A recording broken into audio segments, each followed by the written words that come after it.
नमस्ते, जय हिंद, जय भारत।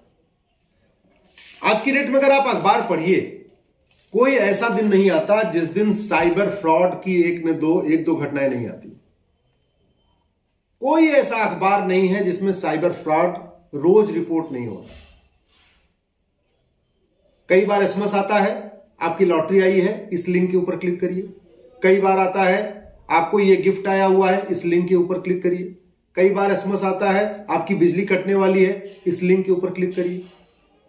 और आश्चर्य तो हुआ कि एक बार टीचर्स के पास लिंक आया था कि आप इस पे क्लिक करिए, आपकी बीएलओ की ड्यूटी आई हुई है। टीचर्स ड्यूटी करते हैं ना, जो वोटर आईडी वगैरह बनाने की, उनके पास एसएमएस आया था कि इस लिंक के ऊपर क्लिक करिए, आपको आपकी ड्यूटी आई हुई है। यह सिचुएशन आ चुकी है। सरकार डिजिटल इंडिया बनाना चाहती है। सरकार चाहती है सब लोग ऑनलाइन पेमेंट करें, लेकिन डिजिटल इंडिया बनाने में जो सबसे बड़ा खतरा है वो साइबर फ्रॉड का है, साइबर क्राइम का है। ऑनलाइन पेमेंट से जो लोग डर रहे हैं, उसका सबसे बड़ा कारण है साइबर फ्रॉड और साइबर क्राइम। और साइबर फ्रॉड और साइबर क्राइम बढ़ता जा रहा है, उसका सबसे बड़ा कारण है घटिया कानून। 1860 में मैकाले द्वारा बनाया गया घटिया कानून, यह सबसे बड़ा कारण है। जब भी कोई योजना हम लॉन्च करते हैं और अगर वो योजना सफल नहीं हो पा रही है, तो उसका सबसे बड़ा कारण होता है नियम कानूनों में कुछ न कुछ कमी होती है। साइबर फ्रॉड करने वालों को कोई खौफ नहीं है।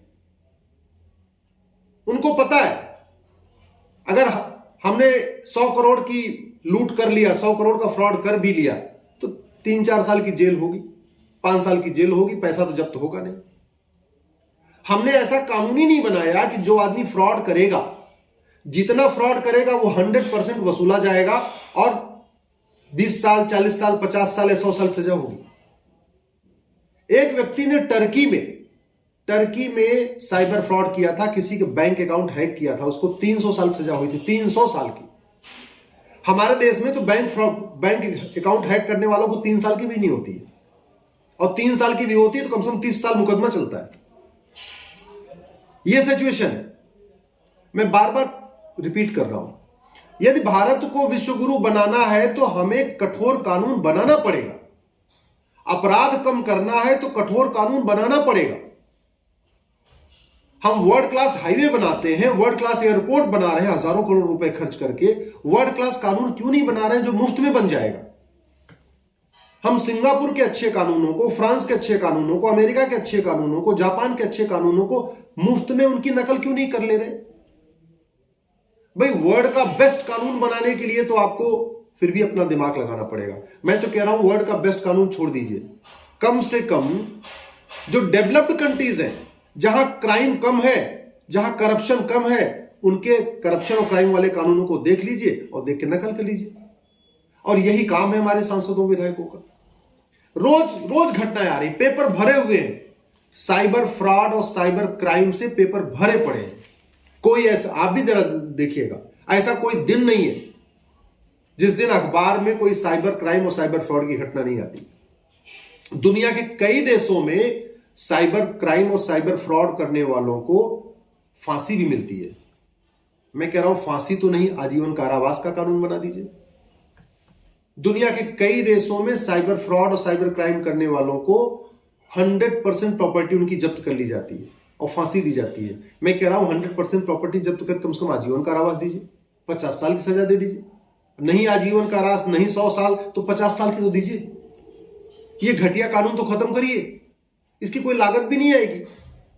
लेकिन मुझे समझ में नहीं आ रहा है, पता नहीं क्यों ऐसे विषयों पे न संसद में चर्चा हो रही है, न विधानसभा में चर्चा हो रही है। 788 सांसद हैं, लोकसभा राज्यसभा मिला के 788 सांसद है, 4200 से ज्यादा विधायक हैं। यानी भारत में कुल मिला के 5000 सांसद और विधायक हैं। इन 5000 सांसदों और विधायकों को वेतन भत्ता, गाड़ी बंगला, free air ticket, free rail ticket, आजीवन पेंशन केवल और केवल इसी काम के लिए मिलता है कि जो भारत की समस्या है, जो जनता की समस्या है, जो जनता करप्शन से परेशान है, क्राइम से परेशान है, फ्रॉड से परेशान है, उसके लिए बढ़िया बढ़िया कानून बनाए, वर्ल्ड का सबसे अच्छा कानून बनाए।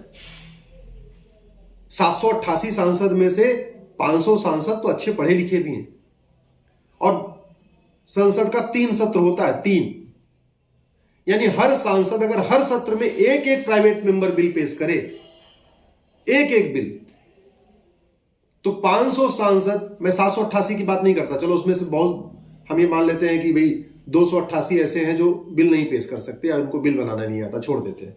500 तो ऐसे हैं ना। ये 500 सांसद संसद के तीनों सत्र में अगर एक एक बिल पेश करें कानूनों को अच्छा बनाने के लिए, तो 1500 कानून तो हर साल बदले जा सकते हैं। इसी तरीके से हमारे पास 4200 विधायक हैं। इन 4200 विधायकों में से चलो 1200 विधायक को मान लेते हैं कि वो अनपढ़ है, अनाड़ी है, उनको कानून नहीं आता, तो 4200 में 3000 विधायक तो ऐसे हैं जो पढ़े लिखे हैं, समझदार हैं, उनको पता है कि कानून कौन सा घटिया है और उसको कैसे अच्छा करना। और विधानसभा में भी 3 सत्र होता है, तो इसका मतलब अगर ये 3000 विधायक हर सत्र में, विधानसभा के हर सत्र में एक एक बिल पेश करें कानूनों को सुधारने का, तो 3000 विधायक और 3 सत्र यानी 9000 संशोधन हो सकता है कानूनों में।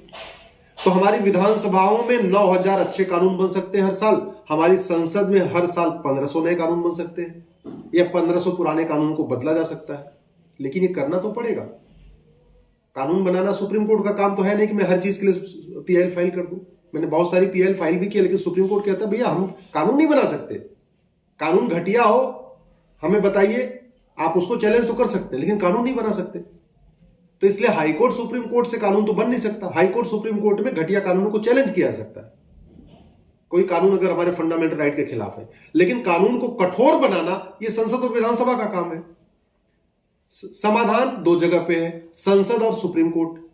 संसद और सुप्रीम कोर्ट को जगाने का 2 तरीका है, सड़क और सोशल मीडिया। तो अगर आप भ्रष्टाचार से परेशान हैं, अपराध से परेशान हैं, साइबर क्राइम से परेशान हैं, साइबर फ्रॉड से परेशान हैं, तो या तो सड़क पे उतरिए, जैसे अन्ना आंदोलन हुआ था। आप तय करिए कि भाई अब सब लोग उतरेंगे सड़क एक बार। दूसरा क्या तरीका है, सोशल मीडिया में लिखिए, फेसबुक पे अपने 4000-5000 फ्रेंड बनाइए। जब भी कोई समस्या आपको नजर आए उसकी फोटो खींचिए, उस फोटो को शेयर करिए, लेकिन समस्या के साथ साथ उसका मूल कारण, अस्थायी समाधान बताइए। साइबर क्राइम हो गया तो साइबर क्राइम को शेयर करने से बात नहीं बनेगी। आप उसमें लिखिए ये जो साइबर क्राइम हो रहा है इसका मूल कारण है घटिया कानून, और इस घटिया कानून को ठीक करना हमारे सांसदों की ड्यूटी है। ये लिखना पड़ेगा आपको। ट्विटर पे लिखिए, फेसबुक पे लिखिए, जहां जहां, इंस्टाग्राम पे लिखिए, जहां पे हैं आप लिखिए। एक बार इस देश के लोग सोशल मीडिया को राष्ट्रहित में उपयोग करना शुरू कर दें। समस्या बताना नहीं, समस्या के मूल कारण और अस्थायी समाधान बताना शुरू कर दें। देखिए फटाफट सुप्रीम कोर्ट भी जग जाएगा, संसद भी जग जाएगी, सांसद भी ऐसे मुद्दे उठाना शुरू कर देंगे संसद में, विधायक भी ऐसे मुद्दे उठाना शुरू कर देंगे विधानसभा में, फिर परिवर्तन आएगा। मेरा आप लोगों से निवेदन है, सोशल मीडिया को राष्ट्रहित में उपयोग करिए, समाज हित में उपयोग करिए, भ्रष्टाचार के खिलाफ उसको उपयोग करिए, अपराध के खिलाफ उपयोग करिए। और तरीका उसका यही है, समस्या को शेयर करने के साथ समस्या के मूल कारण और अस्थायी समाधान, इसको भी उसमें लिखिए। तब जाके सारे सांसद भी जगेंगे, सारे विधायक भी जगेंगे। नहीं तो ऐसे बतौलेबाजी होती रहेगी, तू मैं होता रहेगा, आरोप प्रत्यारोप चलता रहेगा, तू चोर मैं सिपाही वाला खेल होता रहेगा, और हमारी और आपकी समस्या एज इट इज रहेगी। जैसे पहले फ्रॉड हो रहा था, आगे भी फ्रॉड होता रहेगा, cyber crime as it is चलता रहेगा, साइबर फ्रॉड होता रहेगा, और फिर लोग बेखौफ होके ऑनलाइन ट्रांजैक्शन नहीं करेंगे। लोग कैश रखेंगे, कैश को ही यूज करेंगे। वास्तव में अगर हम कैशलेस भारत बनाना चाहते हैं, डिजिटल इंडिया बनाना चाहते हैं, तो हमें सबसे पहले कठोर कानून चाहिए, और वो कठोर कानून संसद में बनेगा। संसद को जगाने का तरीका सड़क और सोशल मीडिया है। जय हिंद, जय भारत।